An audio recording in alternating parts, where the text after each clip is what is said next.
Sasa hivi tunaenda kwa namna ambavyo hawa mashabiki bana wanatumika vibaya. Licha kwamba timu zao zinafanya vibaya, lakini pia nao wenyewe wanatumika vibaya. Umeniambia kwamba leo unataka kuongea na Kisugu. Nikizungumzia Kisugu anaangalia mara nyingi sana.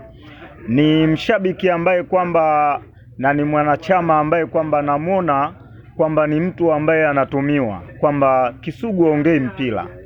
Yaani ukizungumzia watu ambao wanaongea mpira, Kisugu sio muongeaji mpira. Kisugu ni mtu ambaye kwa sababu yani tunazungumzia sasa hivi Tanzania kuna hali ile ya uchawa. Kisugu sasa hivi amekuwa chawa. Sasa ule uchawa anapitiliza. Kuna kipindi aongei mpira, anaongea kelele.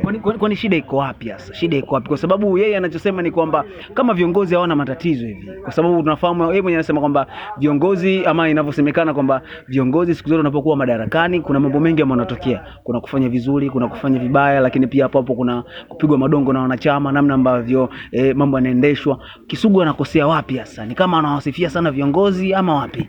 Yaani kitu ambacho anachokosea yani viongozi wanaonekana kabisa kwamba viongozi kitu wanachokifanya sio sahihi, lakini yeye anakanusha kwamba viongozi wanachokifanya ni kitu sahihi. Ukiangalia kama mkutano wa juzi, haiwezekani 100%, 90% waseme kwamba viongozi wamekosea. Yeye mtu mmoja kila siku kukaa kwenye kamera kuwazungumzia viongozi wao, ina maana kuna kitu ambacho yeye ananufaika nacho.